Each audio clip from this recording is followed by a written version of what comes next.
বিশ্ব এখন এক অগ্নিঝরা বাস্তবতার মধ্য দিয়ে এগিয়ে চলেছে। ইউরোপে রাশিয়া ইউক্রেন যুদ্ধ উত্তেজনা আর মধ্যপ্রাচ্যে ইরান ইসরায়েল সংঘাত প্রায় প্রতিদিনই ছুঁয়ে যাচ্ছে যুদ্ধের চূড়ান্ত সীমানা। অন্যদিকে দক্ষিণ এশিয়ায় পুরনো বৈরিতা নিয়ে কয়েকদিন পরপরই মুখোমুখি হচ্ছে ভারত ও পাকিস্তান। এমন অস্থির এক সময়ে উঠে আসছে প্রশ্ন, এই ঘূর্ণিপাকে দাঁড়িয়ে বাংলাদেশের অবস্থান কি হবে? শুধু নীরব দর্শক হয়ে থাকবে নাকি সক্রিয়ভাবে নিজের নিরাপত্তা ও কূটনৈতিক অবস্থান নির্ধারণ করবে? এই প্রশ্ন যখন বাস্তবতা হয়ে সামনে আসে তখন ভাবতে হয়, বাংলাদেশ কি পারমাণবিক অস্ত্র অর্জনের পথে হাঁটবে নাকি বর্তমান অবস্থানেই অনড় থাকবে? পারমাণবিক অস্ত্র কেবল ধ্বংসের হাতিয়ার নয়, এটি এক জাতির সর্বোচ্চ প্রতিরক্ষা সক্ষমতার পরিচায়ক। বর্তমান পৃথিবীতে মাত্র 9টি দেশের হাতে রয়েছে এই ক্ষমতা। যুক্তরাষ্ট্র, যুক্তরাজ্য, রাশিয়া, চীন, ফ্রান্স, ভারত, পাকিস্তান, ইসরায়েল ও উত্তর কোরিয়া। তাদের মধ্যে ভারত ও পাকিস্তান দুজনেই বাংলাদেশের প্রতিবেশী। এই দুই পরমাণু শক্তির মাঝখানে নিরস্ত্র বাংলাদেশ অনেকটা নিরীহ দর্শক হিসেবেই রয়ে গেছে।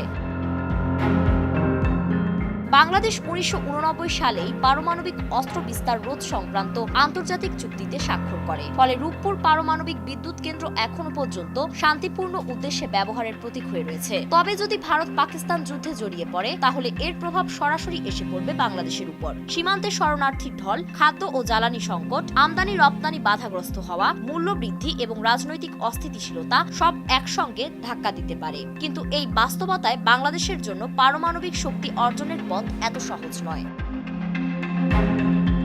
প্রথমত, প্রযুক্তিগতভাবে দেশটি এখনো সেই পর্যায়ে পৌঁছায়নি। উচ্চমাত্রার ইউরেনিয়াম সমৃদ্ধকরণ, গবেষণাগার, বিজ্ঞানী ও নিরাপদ সংরক্ষণ ব্যবস্থাপনা এসবই একটি পারমাণবিক কর্মসূচির পূর্বশর্ত। দ্বিতীয়ত, অর্থনৈতিক বাস্তবতা। যেখানে দেশের বিশাল বাজেট এখনো স্বাস্থ্য ও শিক্ষা খাতে ব্যয় করতে হয়, সেখানে কয়েক বিলিয়ন ডলার খরচ করে পারমাণবিক বোমা তৈরি কেবল স্বপ্নের মতোই মনে হয়।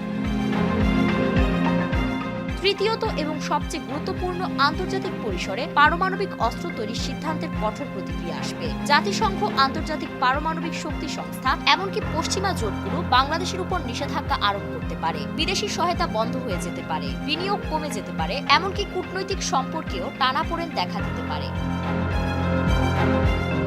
বাংলাদেশ বরাবরই শান্তিপূর্ণ পররাষ্ট্র নীতির পক্ষে। জাতিসংঘ শান্তিরক্ষা মিশনে সবচেয়ে বেশি সেনা প্রেরণকারী দেশ হিসেবে আন্তর্জাতিকভাবে এর পরিচিতি রয়েছে। দেশটি সবসময় চেয়েছে সমঝোতা, সংলাপ ও আঞ্চলিক শান্তি। তাই পরমাণু অস্ত্রে বিনিয়োগ না করে বরং আধুনিক প্রতিরক্ষা প্রযুক্তিতে বিনিয়োগ করাই হতে পারে সঠিক পথ। উন্নত গোয়েন্দা তথ্য সংগ্রহ ব্যবস্থা, সাইবার সুরক্ষা, সীমান্ত নিরাপত্তা ও দুর্যোগ ব্যবস্থাপনায় দক্ষতা বৃদ্ধি, এসবের মধ্য দিয়ে বাংলাদেশ তার প্রতিরক্ষাকে শক্তিশালী করতে পারে। ফারিন রহমান প্রীতি, নয়া দিগন্ত।